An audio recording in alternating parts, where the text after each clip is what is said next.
My dad told me, "Your mother and I agreed. Your sister deserves the house." So I walked away. Then he had a heart attack, and she called me crying because she didn't know how to unlock his crypto wallet. Funny, neither did I. Until I suddenly did. I'm Alex, 32-year-old male, and I can still hear my dad's voice from that night like it's burned into my brain. It wasn't even a fight. Not at first. He just sat me down at the kitchen table, casual as anything, and said, "Your mother and I agreed. Your sister deserves the house." That's it. No buildup, no explanation about why I, the son who'd spent every other weekend fixing their gutters, mowing the acre lawn, patching drywall after her kids turned the upstairs hallway into a soccer field, was suddenly out of the picture. Just that she deserved it. My sister, Leah, 35, had always been the golden one. Perfect grades, perfect career, perfect image. In reality, she was an emotional grenade with the pin half pulled. Volatile, manipulative, the kind of person who could burst into tears mid-argument just to pull mom into her corner. Growing up, if Leah forgot her homework, I distracted her. If Leah dented the car, I didn't warn her about the driveway slope. And if Leah was broke, somehow I had to cover her emergencies. I stared at my dad across that kitchen table, half hoping he'd smirk and say he was joking. He didn't. He took a slow sip of coffee and started explaining how she was raising a family and needed the stability more than I did. I reminded him I'd been living in that house for 5 years, paying utilities, doing repairs, keeping it from falling apart while they wintered in Florida. He brushed it off like it was nothing. "She's family," he said, leaning back in that patronizing way that always made me feel like I was 10 again. "You can get another place." I walked out that night. Didn't slam the door, didn't yell, just left. Because I knew if I stayed, I'd say something I couldn't take back. For months after, I kept my distance. We weren't talking much when it happened. His heart attack. Middle of the night, massive, the kind that makes doctors use words like, "lucky to be alive," if you survive it. He was in ICU for days. And Leah? She called me crying 2 days in, not because she was scared for him. "Oh no. Alex, I can't get into Dad's crypto wallet," she sobbed. "He told me I'd need it if anything happened. There's a ton of money in there, I need it, but I don't know the password." I almost laughed. Almost. Because she was right. Dad had told me about it years ago. Back then, I didn't care. Never asked questions, never tried to access it. I truly didn't know the password. Not until a week later, when I was cleaning out my old workshop and found an old leather-bound notebook with Dad's messy handwriting. Tucked between sketches of deck repairs and supply lists, there it was. The key. That's when something in me shifted. I hadn't planned revenge. But holding that notebook, I suddenly realized I could play this very differently. I didn't tell her. Not when she called the second time, voice all sweet like she hadn't spent the last year pretending I didn't exist unless she needed something. Not when she texted me a screenshot of some wallet recovery service she'd found online and asked if I could help her vet it. Not when she tried guilt-tripping me. "Dad would want you to help me, Alex. This is for the family." Every time I just said, "Sorry, I don't know it." And every time I could hear her frustration sharpening like a knife. What she didn't know was that I'd been watching this pattern since we were kids. Her melting down when she couldn't get her way, then pulling everyone into the blast radius until someone gave in. I'd seen it at age 9 over a broken Barbie, at 22 over an unpaid parking ticket, and now, apparently, over a digital wallet that probably held more than I'd made in the last 3 years combined. Meanwhile, Dad was recovering slowly in the hospital. I visited, because whatever my feelings toward Leah, he was still my father. The thing is, he didn't look relieved to see me. He looked guilty. Like maybe he'd realized the weight of what he'd done giving her the house, the way he'd dismissed me like I was a tenant instead of his son. One afternoon, while Leah was out running errands, which I later learned meant harassing a bank clerk about transferring assets, Dad asked me, quietly, if I'd heard from her about the wallet. I told him she'd been calling. He sighed, long and heavy. "She's not ready for it," he muttered, almost to himself. "Too impulsive, but I can't tell her no." And there it was. The entire history of our family dynamics in one sentence. That night, Leah showed up at my apartment. Not a call, not a text, just pounding on the door like she was collecting rent. When I opened it, she was crying, loud, splotchy-faced, mascara streaks down her cheeks, but her eyes were hard. "You have it," she accused. Not asked. Accused. "I know you found something. Dad told me he wrote it down somewhere and you've been in his stuff." I leaned against the doorframe, crossing my arms. "You've been in my stuff my whole life, Leah. Didn't see you worrying about fairness then," she snapped. Full volume, screaming about how she deserved the house, deserved the money, how I was always the problem child who didn't understand family responsibility. At one point, she shoved a framed photo off my entryway table. It hit the floor, and the glass shattered. The picture inside was me and Dad fixing the deck together when I was 17. I didn't even flinch. She stood there panting, like she'd just expected me to give in out of shock. Instead, I calmly picked up the broken frame, set it aside, and said, "You should go, Leah." Her eyes narrowed into that dangerous, unblinking stare she gets right before she does something nuclear. And I knew, if she thought I was blocking her from that wallet, she'd go after me with everything she had, which meant I needed to move first. Don't forget to subscribe. The next morning, I woke up to 14 missed calls, 3 voicemails, and, because Leah has never understood the concept of boundaries, 2 Facebook posts vaguely trashing me without using my name. One was a selfie of her looking tragically pensive, captioned, "Some people would rather watch family struggle than step up. Sad how greed changes people." The comment section was a mix of her wine mom friends calling her so strong, and one cousin asking if I was okay, which she ignored. I didn't respond, not publicly, not privately. But I started taking inventory. See, Dad's wallet wasn't just crypto. It was tied to a few other digital assets I'd helped him set up years ago, back when he thought blockchain was a type of chain link fence. I was the one who set up the secure email, walked him through the backup phrases, and showed him how to encrypt the file that held all his account recovery codes. I'd forgotten most of it, until that notebook brought it all flooding back. By noon that day, I'd changed the password on his secure email.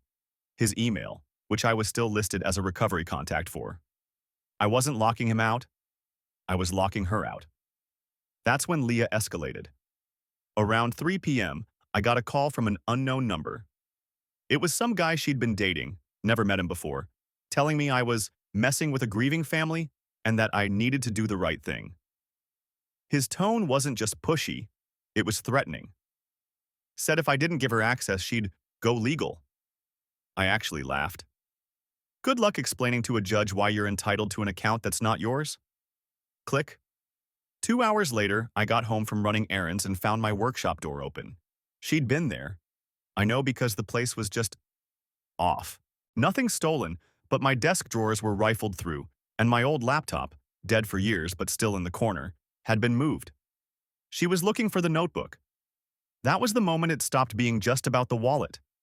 She had crossed into my physical space, gone through my things, and made it clear she wasn't going to stop until she got what she wanted. So I started laying traps.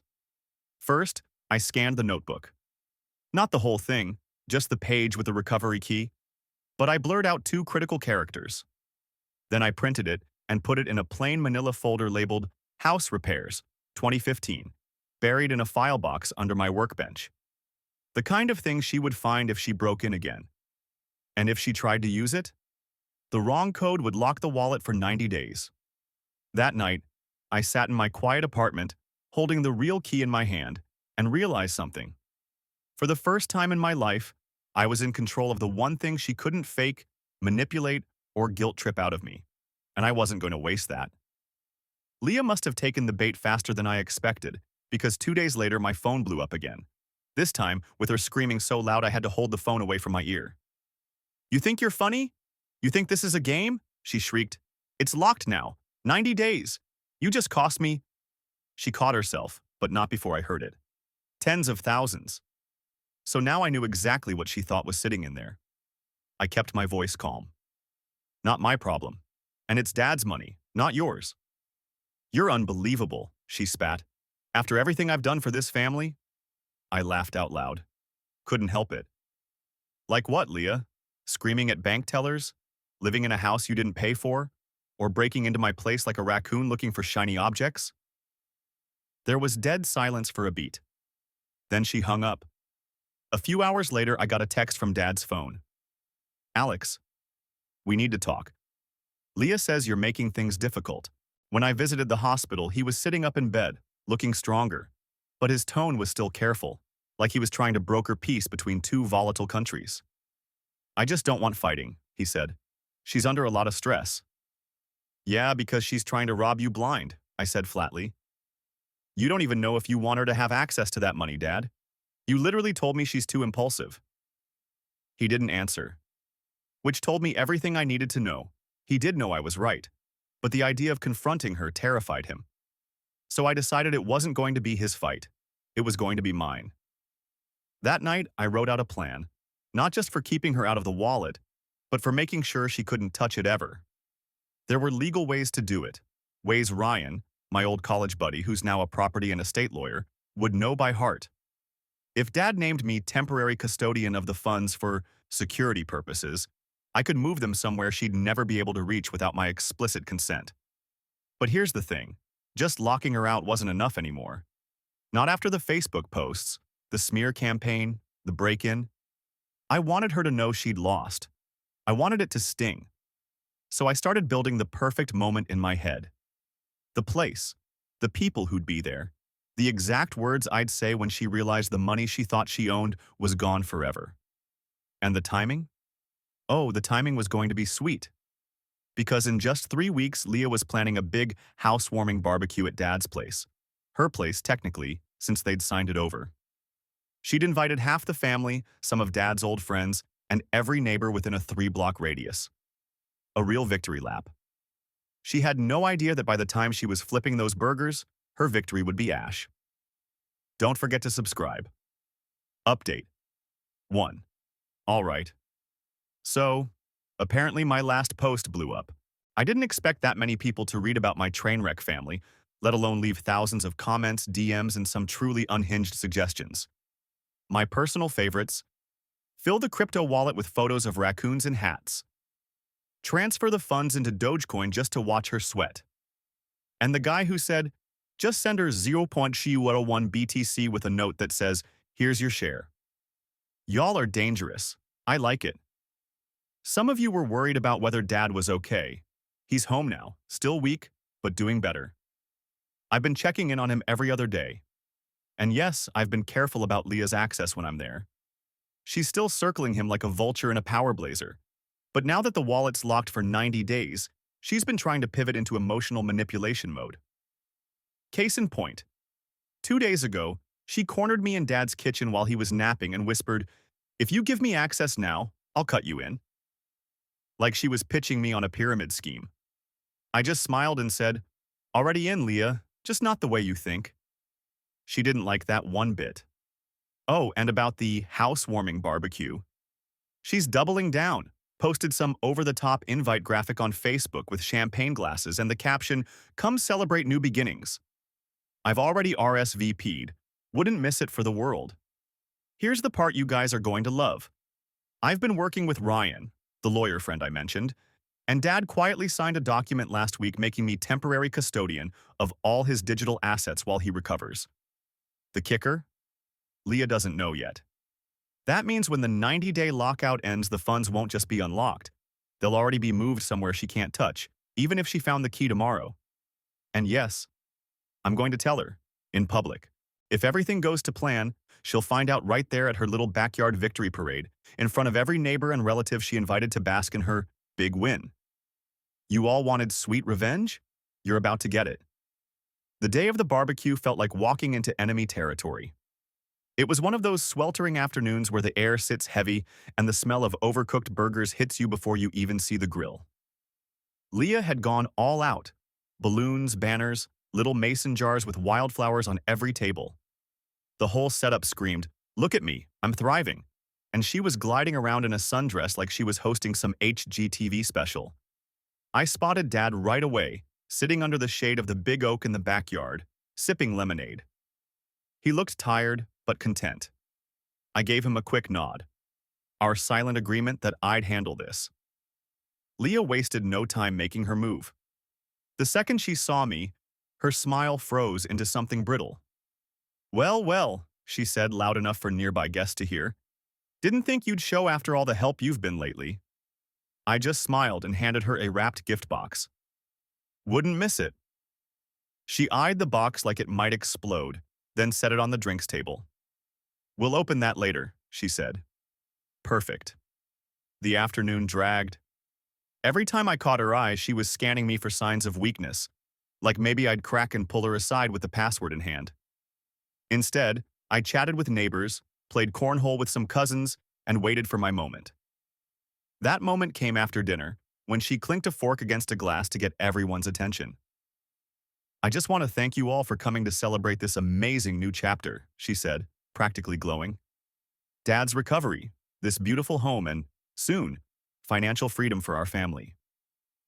I could feel her looking at me when she said that last part. "Speaking of," I said, stepping forward, "since we're all here, I have a little announcement too." Her smile wavered. "Alex, this isn't—" I raised my voice just enough for the crowd. "Dad recently asked me to take care of his digital assets while he's recovering. That includes the wallet Leah's been so eager to access." A ripple went through the group, people shifting in their chairs, curious. Leah's cheeks flushed deep red. "That's not— Dad wouldn't—" I pulled a folded paper from my back pocket. Signed and notarized. "As of last week, I'm the only person who can touch those funds. For safekeeping." Someone in the back let out a low whistle. Leah took a step toward me, voice rising. "You're stealing from me." "It's not yours to steal," I said evenly. "Never was. And now it's protected from impulsive decisions." Dad, to his credit, cleared his throat and said, "I asked him to do it, Leah. You're not ready." That's when she lost it. Full meltdown, crying, shouting about betrayal, even knocking over one of the flower jars so water splashed across the picnic table. People were staring, whispering, phones out. And then I walked over to the drinks table, picked up the gift box I'd brought her, and handed it to her in front of everyone. She ripped it open. Inside was a tiny USB drive, with a label that read, "Better luck next time." The look on her face? Worth every second of the last 3 months. Leah didn't even open her mouth at first, just stood there, clutching that little USB drive like it was radioactive. Then, all at once, she exploded. "This is harassment!" she screamed, her voice cracking. "You think this is funny? You're ruining my life!" Half the guests were frozen in place. The other half had their phones angled like they were filming a live episode of Family Feud, Meltdown Edition. I kept my tone calm. "I'm protecting Dad's assets. That's what he asked me to do." "You're protecting yourself," she snapped. "You've been jealous of me my whole life and now you're trying to take what's mine." "Not yours," I cut in, my voice dropping low. "Never yours." And that's when she grabbed the nearest thing she could, a can of soda, and hurled it at me. Missed my head by maybe 6 inches. It burst open against the fence, spraying Diet Coke all over Mrs. Phelps, the neighbor from 2 houses down. Mrs. Phelps gasped like Leah had thrown it at her on purpose, and suddenly the crowd wasn't whispering anymore. They were openly judging. Dad shouted her name, but she wasn't listening. She stormed toward me, pointing so close to my face I could smell her cheap perfume. "You think you've won? This isn't over.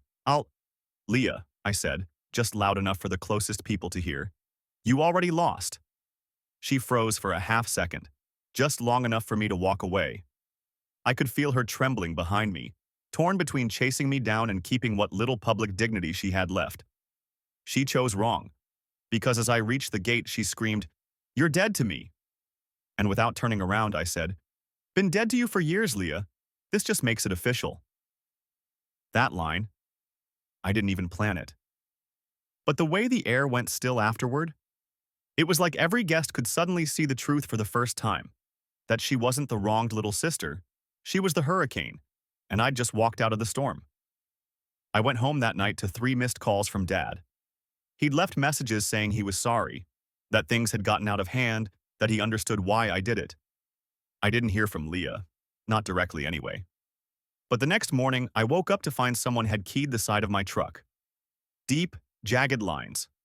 Real personal work. And my gut told me exactly whose hand had held that key. Update 2. Well, here we are again. And yeah, things got worse before they got better. First off, thanks to everyone who's been following this chaos. Some of you are sending me memes of raccoons guarding safes, and I've got to admit, it's helping. So, the keyed truck? That was 100% Leah.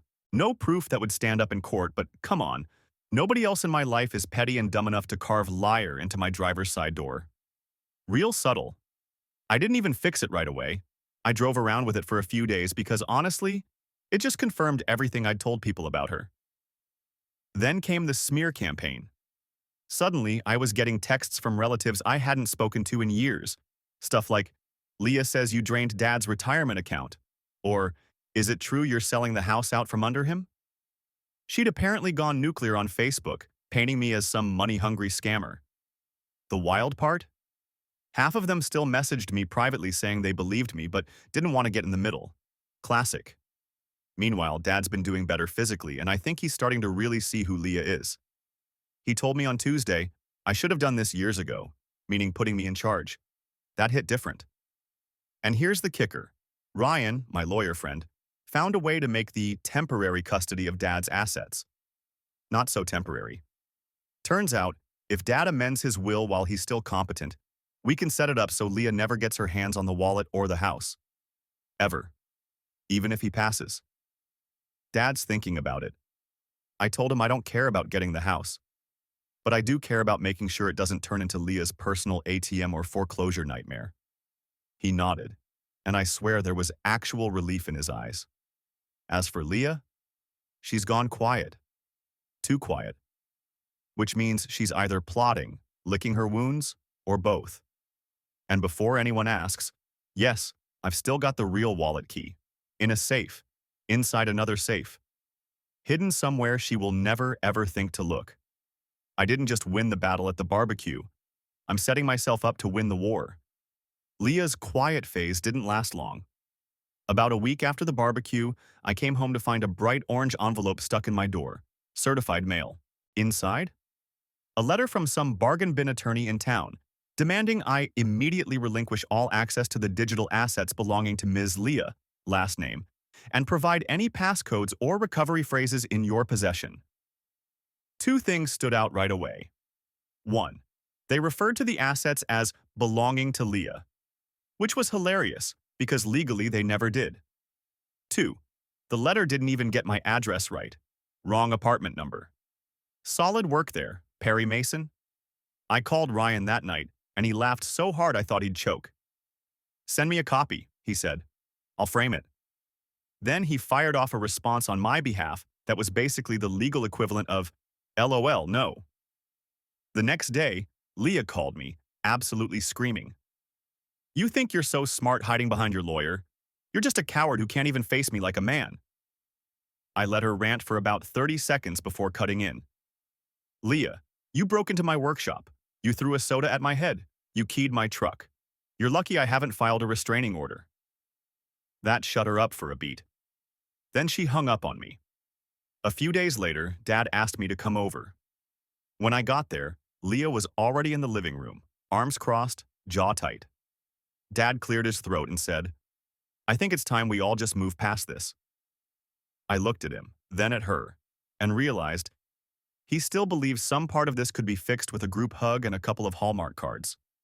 So I told him, gently but firmly, I'll always be here for you, Dad, but I'm done being in the same room with her unless a lawyer's present.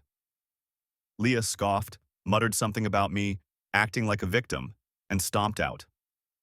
Later that night, I got a text from one of her old friends, someone I barely know, saying, she's losing it, talking about finding someone who can hack your accounts.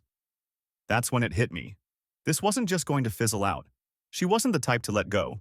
If I didn't shut her down hard and permanently, she'd keep finding ways to worm back in. And the worst part? I'd already decided exactly how to do it. 2 weeks later, the perfect opportunity landed in my lap. Dad had agreed to amend his will. Ryan drew it up, ironclad, no loopholes. It not only kept Leah out of the crypto wallet permanently, it put the house into a trust that she could never sell, borrow against, or live in without my approval. She'd be allowed to visit on holidays. That's it. We could have done it quietly. Signed, notarized, tucked away until Dad passed. But after everything she'd pulled, I wanted her to know. Dad wasn't thrilled about the dramatic reveal part, but he didn't stop me either. So when Leah texted to say she was dropping by with some documents for Dad to sign, read, another attempt to get into his finances, I told Ryan to be there. When she walked in, she saw the papers on the coffee table. Ryan was sitting beside Dad, both of them calm as monks. "What's this?" she asked, picking up the will draft. She started skimming, and I watched her eyes widen. "You can't do this," she blurted, flipping pages like maybe the words would rearrange if she turned fast enough. "This isn't fair. This is my house." Dad's voice was steady. "It's mine, and I decide who it goes to." She turned on me, shaking. "You did this. You manipulated him." I didn't even flinch. "I protected him, and I'm making sure you can't bleed him dry after he's gone." Her face went through about 4 shades of red before she slammed the will down on the table. "You're pathetic.